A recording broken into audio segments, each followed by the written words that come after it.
Dans cette vidéo, je vous reviens avec une analyse de Karma. Et ouais les gars, encore et toujours, vous savez, Karma c'est ma série. Du coup, dans cette vidéo, on va analyser les 8 premières minutes de l'épisode 0 pour vous montrer toutes les petites techniques que Ella Chisoko, le réalisateur de la série, a utilisées pour pouvoir transmettre les émotions et surtout raconter l'histoire de Vivi, parce que dans ces 8 premières minutes, il s'agit des souvenirs de Vivi. Elle nous raconte ce qui s'est passé, ce qu'elle a enduré pendant que tout le monde la cherchait, pendant qu'elle était chez Bati Massamba. On va passer tout ça en revue, on va voir toutes les techniques que Ella a utilisées pour dynamiser les scènes sans dialogue. Et ouais, parce que la particularité de ces 8 premières minutes, c'est qu'il n'y a pas de conversation. Il n'y a que Virginie qui introduit au début, elle parle vite fait, elle nous dit qu'elle va nous raconter ce qui se passe, mais par la suite, personne ne parle, il n'y a que du non-verbal, que du mouvement de caméra et des personnages, du slow motion qui aide beaucoup aussi dans la transmission des émotions, et bien sûr la musique. Maya Abdul, notre go, avec sa voix angélique qui nous transperce le cœur. Let's get right into it. N'hésite surtout pas à liker la vidéo pour que l'algorithme recommande ma vidéo et la montre à d'autres personnes qui sont intéressées par ce genre de contenu. Merci à tous ceux qui like, qui s'abonnent avant même la fin de la vidéo, ça fait toujours plaisir. I see you. Commençons tout de suite avec la première chose qu'on voit dès le début de l'épisode. C'est pas les pubs, ça aurait pu, mais dès que l'épisode commence vraiment, c'est cet horizon là, très bel horizon comme ça. Nous sommes en plein golden hour, c'est le magic hour là, c'est le moment parfait pour les photographes. Tous ceux qui sont dans le cinéma savent très bien que le golden hour, il faut pas le rater parce que ça rend bien. C'est un shot qui provoque une sensation de chaleur, d'espoir, des sentiments qu'on retrouve tout de suite après. On continue dans ces émotions là avec les filles qu'on retrouve toutes ensemble, et d'ailleurs la transition qui a été utilisée pour passer d'une scène à une autre, c'est le fondu. On merge les deux images ensemble pour créer cette espèce de continuité. Du coup, ça fait comme si les filles étaient assises en face de ce golden hour. Et pourtant, lorsqu'on regarde bien, c'est pas le cas parce que la luminosité est totalement différente. Avec les filles, on constate que c'est plutôt blanc. On dirait qu'on est en plein après-midi parce qu'il y a quand même beaucoup de harsh light derrière elles. Il y a le soleil qui tape fort derrière. Là, elles sont à l'ombre. Pendant le golden hour, il y a pas de rayons de soleil comme ça, donc là c'est pas du tout au même moment que les deux scènes se passent, même si la transition nous donne cette impression. Les filles sont donc à l'ombre quand même, donc il y a quand même un peu de lumière douce de leur côté. On dirait qu'un réflecteur a été utilisé pour que la lumière bounce sur leur visage. On remarque la lumière sur leur front, on peut le voir. Cette ombre là, c'est à se demander si elle est naturelle ou artificielle. Est-ce qu'elle a été fabriquée, mise en place? Parce que c'est pas du tout l'ombre de la hutte de plage qui est derrière. Je pense pas que ce soit l'ombre des arbres non plus parce que les arbres sont assez éloignés. Du coup, j'ai contacté Ella Chisoko pour qu'il nous confirme tout ça. Et il m'a confirmé que c'était bien l'ombre des arbres, donc ce n'est pas de l'ombre artificielle, rien n'a été fabriqué. Pas mal du tout. Un bon travail parce que ça rend bien, ça fait naturel. De toute façon, il faut toujours être à l'ombre si on veut une belle image là. Jamais du direct sunlight, c'est pas flattering, c'est trop harsh. Donc, je vous ai dit que la transition, le fondu était nécessaire pour continuer dans ce feeling d'espoir, de chaleur. Sauf qu'ici, il n'y avait pas de lumière forcément chaleureuse, il n'y avait pas de lumière jaune. La chaleur ici était beaucoup plus humaine en fait. Avec les filles enlacées, in the moment, les yeux fermés aussi. C'était vraiment fait exprès pour nous aider à lire la scène, pour qu'on se concentre tout de suite sur Virginie qui était au centre de la scène. D'ailleurs, lorsqu'on passe d'une scène à l'autre, on constate que le visage de Virginie est presque centré avec le soleil, qui symbolise également l'espoir. Les filles sont donc assises par terre, les pieds nus, et ça nous procure du réconfort. Il y a une espèce de sense of security, elles sont bien, elles sont en sécurité, elles se sentent bien. Cadrage parfait, tout est bien centré, Virginie au centre. Elles sont toutes habillées en blanc, du coup ça nous apaise aussi tout de suite, et on constate qu'il y a des nuances par rapport à ce blanc. Virginie porte un blanc beaucoup plus éclatant que celui des filles, et c'est fait exprès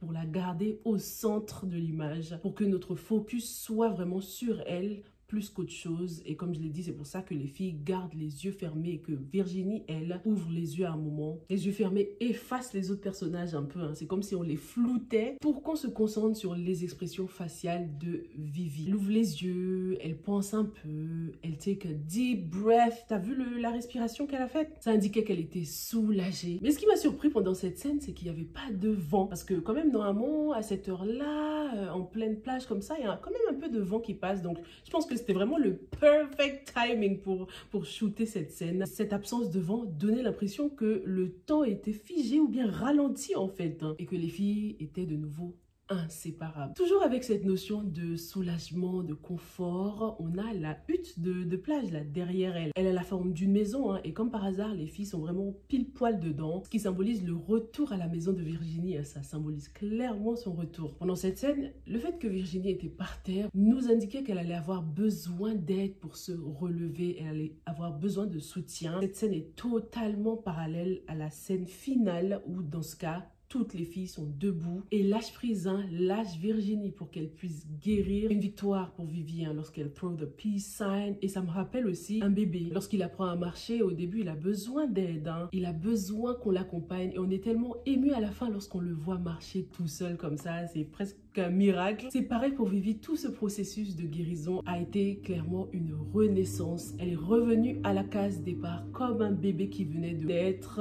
On a dû l'accompagner. Elle a chuté plusieurs fois, mais elle a fini par y arriver, les gars. Quelle renaissance! Passons maintenant à la scène suivante, c'est celle dans la chambre. Cette scène contraste totalement avec ce qui venait de nous montrer là, les filles tout en blanc, en plein après-midi, très lumineux. Là, on est dans la pénombre. Virginie est toute seule. Le fait qu'on la retrouve comme ça dans le noir nous rappelle que c'est un personnage qui se cache. Hein. La luminosité et la pluie rendent la scène encore plus mélancolique. C'est un plan qui a tellement de profondeur. C'est une bonne technique à utiliser lorsqu'on filme dans des petites pièces, filmées à partir de la porte comme ça ou du couloir. Ça rajoute en fait de la profondeur à la scène. Là, on voit qu'il y a presque 4 couches, hein, pendant cette scène. Lorsqu'il y a le petit éclair, on se rend compte que là, on n'est pas chez Bati Massamba, on est déjà chez Lucas. Hein. La chambre est totalement différente. On est dans le present day, là. On n'est pas dans le passé, mais dans le présent. Virginie est assise au bord du lit. Je suis au bord du lac.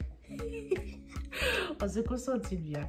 Donc, au bord du lit. Donc, on sait déjà qu'elle va bientôt se lever, ce qu'elle fait par la suite. Et là, on a ce petit mouvement latéral de la gauche vers la droite qui indique la progression.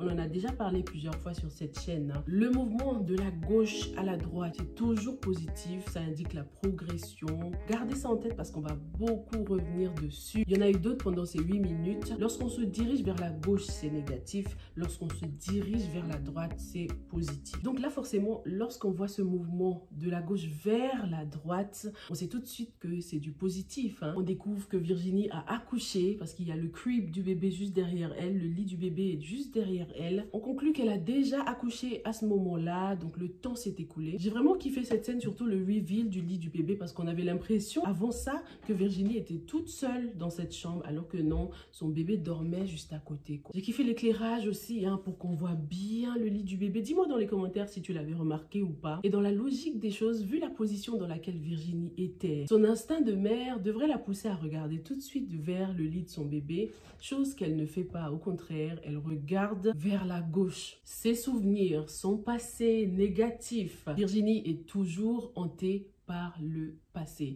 Donc, c'était pas juste un simple look. Ensuite, on plonge dans ses souvenirs, dans la salle d'opération tout de suite. Là, c'était bien réalisé. On a eu un group shot. Au début, il y avait 2 chirurgiens. Après, on a vu qu'il y avait 3 personnages. Au final, je pense que le 3e, c'était l'anesthésiste. Ça rendait la chose encore plus réaliste. Et le fait qu'il y avait quand même beaucoup de chirurgiens autour d'elle nous indiquait que c'était une lourde opération, une intervention délicate que Virginie a dû subir. J'ai aimé ce petit mouvement, encore une fois, de la droite vers la gauche. Donc là, on est dans le souvenir, dans les souvenirs négatifs, dans le passé négatif. Un épisode douloureux de sa vie. On nous a montré les ustensiles utilisés par les chirurgiens. Mais ce qui manquait pendant cette scène, c'est un peu de sang. Les mains des chirurgiens étaient un peu trop propres. On a vu un des chirurgiens qui était en train de tapoter, nettoyer. Donc on peut se dire que c'était la fin, ils avaient déjà tout nettoyé. Mais son gant était un peu trop propre en fait pour que ce soit réaliste. Ensuite, on nous montre ce shot de Vivi lying down. On retrouve des couleurs qui la représentent, hein, qu'elle a beaucoup porté tout au long de cet épisode. Le vert et le bleu. Vous savez très bien que le vert représente l'espoir ici. Donc le fait qu'on a ce bim, cette lumière verte à côté d'elle, signifie de l'espoir. Ça y est, elle revit. C'est d'ailleurs l'image de la miniature. Je trouve qu'elle était très bien choisie parce que ça voulait tout dire. Malgré qu'elle est allongée comme ça, les yeux fermés, eh bien cette lumière nous indiquait que c'était une survivor, qu'elle allait survivre. Lorsqu'elle se réveille, lorsqu'elle renaît, il y a donc Bati Massamba à ses côtés. Bati qui vient de la droite, hein, on voit sa main, son bras, qui nous indique que c'est quelqu'un de positif, un personnage important surtout. Il n'y a pas de mouvement particulier de la caméra là. Mais ce qui était important, c'était lorsque Bati lui a tendu la main, ce qui symbolisait la confiance. Il y a des études qui nous ont montré que la paume de la main, lorsqu'on voit la paume de la main, c'est très amical, hein, ça inspire beaucoup la confiance. C'est pour ça qu'un high comme ça sera beaucoup mieux qu'un high comme ça avec la tête seulement. Vous allez remarquer, même lorsque les politiciens parlent, ils parlent toujours avec les mains open comme ça. Ça inspire beaucoup plus la confiance et en plus, Bati Massamba nous lâche un sourire qui renvoie à cette notion de confort qu'on a eu depuis le début de l'épisode. Donc Vivi ne pouvait que accepter son aide. Ensuite, on revient un peu dans le temps présent. Vivi se lève pour aller vers la fenêtre.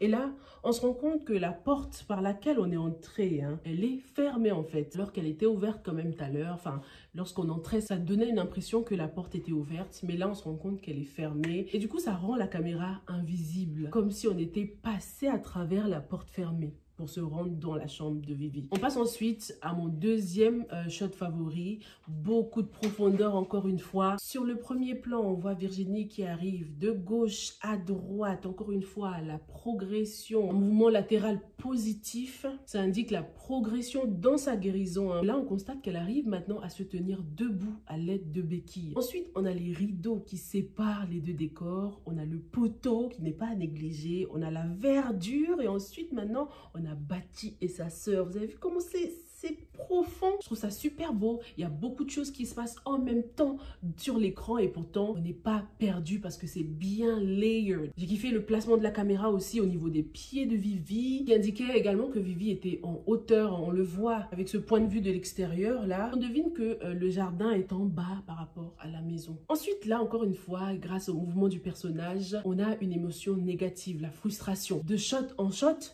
on constate que la sœur de Bati Massamba n'a pas beaucoup bougé, hein. Elle est restée dans la même position. Elle ne veut pas coopérer et ça frustre Bati qui s'en va vers la gauche. Donc, ce n'est pas du tout de la progression. Au contraire, il n'est pas content parce que l'état de sa sœur ne s'améliore pas. Ensuite, c'est un autre jour. On le constate au niveau du changement des habits de Vivi. Elle marche très lentement, donc ce qui indique que c'est une guérison progressive. Contrairement à la scène précédente quand même, elle arrive à marcher toute seule sans l'aide du médecin. Avant même la fin de cette scène, on pouvait déjà deviner que Vivi allait avoir une réaction négative. Et oui, vous l'avez deviné, c'est grâce au mouvement du personnage. Vivi allait vers la gauche et elle finit par s'écrouler à la vue de ses parents. Malgré sa progression, elle n'est pas encore prête. Elle n'a pas encore fait la paix avec son passé. Elle n'a pas encore guéri de ses blessures. Elle s'écroule, hein, from all the way up. Lorsqu'on la voit en haut comme ça, en contre-plongée jusqu'en bas, avec la caméra qui tombe avec elle presque, hein, et qui bouge un tout petit peu, vraiment slightly, pour indiquer le malaise, le trouble. Il faut vraiment une grande expertise, hein, pour transmettre toutes ces émotions comme ça sans un seul mot. Le choix de la musique parfait, la voix de Maya Abdul parfaite, une voix qui pleure comme ça allait totalement bien avec les scènes qu'on nous montrait. Un autre jour se lève, les gars, un nouveau jour, c'est le matin. Encore un shot du horizon, mais là, pas autant de couleurs que lors d'un golden hour. Tout est très bien centré, le soleil, la main, le plat de Virginie qu'elle pose. Ensuite, il y a un petit tilt pour nous révéler le personnage, avec toujours un focus sur son visage. C'est elle le personnage principal dans cet épisode. Il faut se focaliser sur elle. Contrairement à Virginie, la sœur de Bati Massamba est complètement cachée, hein, par cette plante pour créer le focus sur Virginie. Ces deux femmes sont dans deux stades de leur vie, deux stades différents de la vie, ce qui se ressent dans le choix des couleurs. Comparé à Vivi qui reprend goût à la vie, qui reprend des couleurs, la sœur de Bati, elle, voit encore du noir, hein. Elle est vraiment dans le mal. Dans la scène d'avant, elle avait un foulard noir. Ici, elle porte du gris. C'est pas très joyeux tout ça. Son foulard indique beaucoup de rage, beaucoup de colère et de tristesse en elle, hein, contrairement à Vivi, qui est très colorée, qui reprend de la couleur. D'ailleurs, je trouve ça très intéressant qu'elle ait mis un foulard rose qui contraste clairement avec le vert. Le rose et le vert sont des couleurs à l'opposé. Donc c'était fait exprès hein, pour que Vivi pop. Ce bleu qu'elle porte tout le temps, ce bleu rassurant, avec lequel elle a fini par toucher la sœur de Bati. Bon, plus avec son histoire personnelle qu'autre chose. Hein. Mais le bleu contribuait quand même parce que juste après, on constate qu'elle est toujours habillée en bleu. Donc elle jouait vraiment ce rôle rassurant, apaisant pour la sœur de Bati. Alors mon troisième shot préféré c'était celui-là. Oh my goodness, c'est pas trop cool. Sacré bon travail au niveau du montage. Donc là ils ont utilisé un pan camera movement, donc pan pour panoramique. En général c'est utilisé pour révéler de l'information hein. Donc on est passé d'une scène à une autre, bam, presque comme s'il n'y avait pas de transition. Et une fois de plus on constate ce mouvement vers la droite qui indique la progression, le positif. Un changement notable hein, pour la sœur de Bati qui maintenant porte des couleurs, qui a repris des couleurs, qui a repris goût à la vie. Et là les gars, il se passe quelque chose qu'on n'avait encore jamais vu avec la sœur de Bati. Elle se lève les gars. Jusqu'ici on l'avait toujours vue assise. Donc là, she rises comme Virginie qui renaît. Pour la première fois, la sœur de Bati revit là en voyant son mari, qui était vraiment sa seule raison de vivre quoi. En plus, elle nous lâche ce sourire qui illumine carrément son visage. Et franchement, à this point, Bati Massamba est juste en train de flex là. He just flexing en mode yeah, that's what I do, bro. Le fait de voir le ciel derrière lui comme ça lui donne encore une fois cette image d'ange gardien en fait. Hein. Et là, juste après cette scène, on revient dans la chambre, dans le noir, dans le présent. Le retour qui est représenté avec un mouvement vers la gauche pour ensuite continuer vers la progression, donc vers la droite avec un match cut plus tilt. Ah, j'ai trop kiffé là. C'est pour me tuer. Ce mouvement a tout de suite connecté deux scènes, deux moments de la vie de Virginie sans qu'on s'en rende compte. On avait l'impression qu'elle était dans la même chambre chez Bati alors que pas du tout. Hein. Dans le noir, elle est chez Lucas et dans l'autre scène, elle est chez Bati Massamba. Virginie draws our attention en touchant le lit là, qui donne vraiment un smooth transition. C'était vraiment trop bien fait. Et c'est là, après la 8e minute, que le dialogue commence quoi. Donc, pour pousser un peu plus loin, mais on pourrait dire que le fait que le dialogue commence à la 8e minute n'est pas un hasard non plus, puisque le 8, on sait très bien, c'est le chiffre du karma, les gars. Dites-moi ce que vous avez pensé de toutes ces techniques, toutes ces belles transitions, le slow motion, la musique. Est-ce que ça vous a ému? Est-ce que les émotions des personnages ont été bien transmises pendant ces 8 premières minutes? Et on se retrouve très très bientôt pour une prochaine analyse de ce genre. Salma, la série Salma a aussi de très très belles scènes que je me ferai le plaisir d'analyser pour vous. N'hésitez pas à me dire dans les commentaires s'il y a quelque chose que vous avez remarqué pendant les 8 minutes que moi je n'ai pas remarqué, et on en parlera tous ensemble. Merci beaucoup et on se retrouve dans la prochaine. Stay safe and stay